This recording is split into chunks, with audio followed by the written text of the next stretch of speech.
For every correct sentence, I mean, if you have to construct a meaningful, correct, and well-put sentence, there is no way you're going to bypass the 8 parts of speech in English language. Whether you are writing, speaking, or having a conversation, you must first of all master the 8 parts of speech in English language. Whether you are speaking, writing, or having a conversation, you must master firstly and foremostly the 8 parts of speech. Secondly, you have to master the grammar rules. And thirdly, the punctuation marks, then others can follow. These basic 3 are the ones that you cannot in any way mix up. As we all know, sentence construction is one of the most important parts of English language because it is what you construct that you actually speak out. So on today's video, we're going to be looking at sentence construction. I want to give you a kind of highlight or a display how the sentence construction could look like in case you guys would love us to work on that in the next 31 days. And if you're seeing me for the first time, you're so welcome to the channel. This is what we do here. Right here, we learn how to read, write, and speak. Before now, I believe we already know the 8 parts of speech. Should I name them? Okay, you have the noun, the pronoun, the verb, the adverb, adjective, interjection, preposition, and conjunction. So on today's video, we're going to be working on sentence construction. Okay, the right way to construct a sentence, what a sentence should contain, what a sentence should have to make it correct. Okay, now if you're constructing a sentence, there are things that makes up that sentence that makes it correct and meaningful. The basic essence of constructing a sentence is for you to communicate, like tell someone what you feel, what you think, like express yourself. All right, so if a message is not able to send the right meaning or convey the right message, then it is not supposed to be a sentence, right? Let's look at what a noun is. A noun is a name of a person, thing, animal, places. Yeah, and a pronoun is used in place of a noun. For instance, I am Tina and you want to refer to me. Instead of you to keep saying Tina, Tina, Tina, Tina, Tina, Tina, you can easily or simply say she. All right, just to throw light on what sentence construction could look like, I'm just giving you tips of what it could look like. Okay, so now a pronoun is used in place of a noun. Okay, now the verb. The verb is the action word of the sentence, the action that is being performed. Now, whenever you want to construct a sentence, there are usually things you should have at the back of your mind. One, the person you are talking about. If it's yourself, if it's someone else, if it's whoever it is, if it's about anything, that is the first one, which could be a noun or a pronoun. Then number 2 is the action, what that person did, what that thing did, what you did, depending on who you are talking about. Okay, so there should be a person who is the performer of the action. Okay, a performer and action, that is a performer of an action. Do you understand? So let's see. The first thing you should have before communicating is the noun or the pronoun. In case you don't want to use the person's name, you can use he, she, depending on who the person is. If it's a boy or a girl, a woman, a man, or it for things that are not human. Okay, you use it for non-living things. For instance, you can say, this is a bag, it belongs to me. You can't say he belongs to me or she belongs to me. So you use it for things that are non-human. Okay, anything that is not human being, you use it. Okay, again, a sentence can contain an object. That is the thing that you're focusing on. You will have the person that you're talking about, the action the person is performing, and what the person is talking about. Okay, for instance, you can say, I will visit the museum tomorrow. I will visit the museum tomorrow. Now, I is the pronoun, which is the noun, okay? Instead of saying Tina will visit the museum tomorrow, I choose to use I. Do you understand? That's the pronoun, okay? Visit is the verb. That's the action I'm going to be performing. Assuming I'm eliminating the visit, I take away the visit, I'm going to have Tina museum tomorrow. Tina the museum tomorrow. You see, it doesn't make any sense. So you can see that there is no sense in it. Literally, there is no sense in it. How can you say Tina museum tomorrow or I museum tomorrow? I will museum tomorrow. There is no sense in it. Once you remove the verb, the action of the sentence becomes meaningless. Okay, don't forget, if you have to eliminate or forsake any word in a sentence, let it not be the verb part. Let it not be the verb word. Okay, so once you do that, the sentence becomes entirely meaningless. Let's look at these sentences. So when I say you are a good teacher, you are a good teacher, versus when I say you a good teacher, you a good teacher, you're a good teacher. How does it sound to your hearing? Do you actually get what I was trying to say? No. When I said you are a good teacher, you can see that my message was well understood. Versus when I said you a good teacher, you a good teacher, you can see that something is missing. You can only know, I didn't say if you're a good teacher or look at a good teacher. You don't know what I'm talking about, okay? So the verb is omitted and that makes the sentence meaningless. All right, so let's see another one. I the store last night. I the store last night. Can you actually tell what I'm talking about? Do you understand what I'm talking about? I don't think you do. So you can see that a verb is missing. I went to the store last night. Did you get my message now? I went to the store last night. Okay, so let's see another one. She some days off.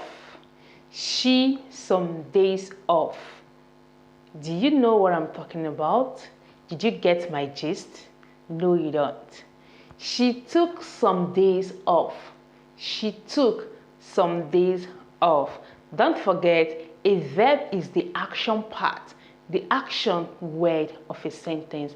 That word that depicts action is the verb. Alright, she took some days off is perfect. Okay, so let's see another one. I'm happy. Now, if I say I happy, you're going to see that it doesn't make sense. I happy.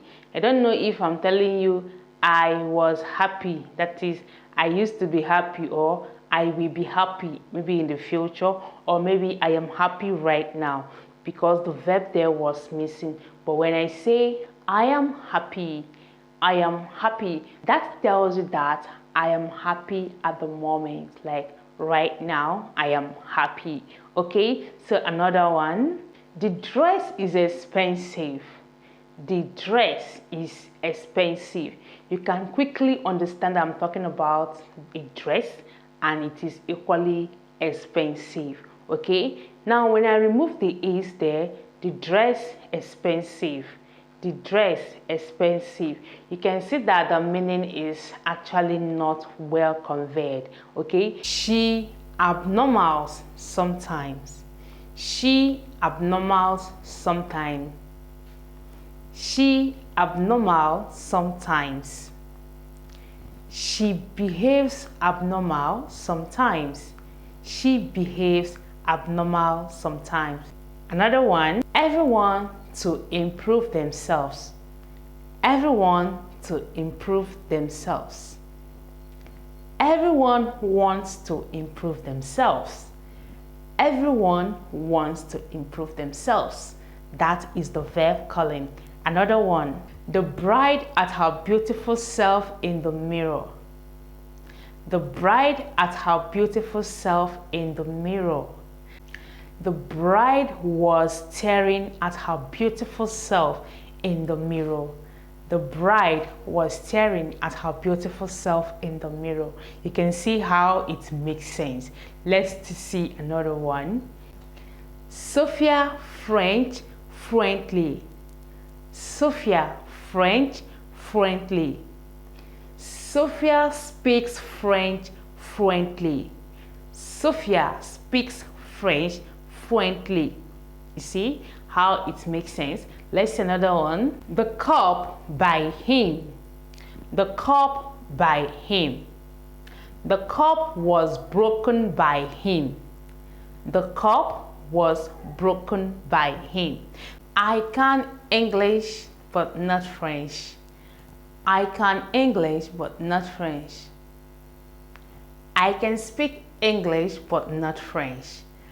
I can speak English but not French. I between the two sisters. I between the two sisters. I sat between the two sisters. I sat between the two sisters. Elvis the dirty plate. Elvis the dirty plate. Elvis washed the dirty plate. Elvis washed the dirty plate. Yusuf a new bag. Yusuf a new bag. Yusuf bought a new bag. Yusuf bought a new bag. We are a new dance steps. We are a new dance steps. We are learning a new dance steps. We are learning a new dance steps. Let's see another one. Those kids good English. Those kids good English. Do you know what I'm trying to say here? You don't know. You don't know if I want to say those kids can speak good English or those kids cannot speak good English. You don't know which of them because the verb is missing. Those kids good English. Those kids can't speak good English. Those kids can't speak good English. Okay, let's see another one. Abe the water. Abe the water. Abe will fetch the water. Abe will fetch the water. Okay, now enough of the verb part. As we can see, the verb is the action part. Without the verb in the sentence, there is no way I'm going to convey the meaning of the person, what the person is doing in the sentence, okay? It is the verb that tells you actually what a person is doing in the sentence. Once you eliminate the verb, the sentence becomes somehow meaningless, okay? So now let's see the noun and the pronoun, what it does. Now, for instance, I say, wash the plate. Wash the plate. Your question will now be, who washed the plate? Who washed the plate? So it is necessary you include the performer of the action, okay? Ade washed the plate. Elvis washed the plate. And assuming you don't want to use Elvis or Ade, you can now replace them with a pronoun. He washed the plate. He fetched the water. He will fetch the water. All right, you can see how these things work. If you are able to eliminate the noun or the pronoun, leaving just the verb and the object, sometimes the person you are conveying that message to may misunderstand what you are trying to convey. For instance, I say, sat between two sisters. Sat between two sisters. How do you understand who sat between the two sisters? It is only when I have a pronoun or a noun that you will understand who I am referring to or who I'm talking about, okay? So you will have, I sat between the two sisters. She sat between the two sisters. Ade sat between the two sisters.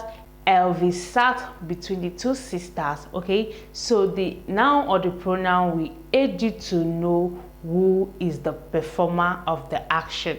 All right, moved to Lagos. Moved to Lagos. Imagine I walk up to you and tell you moved to Lagos. Moved to Lagos. What will you think of me? Like, how will you understand what I'm trying to say? Your reply is actually going to be who, like who is the performer of the action.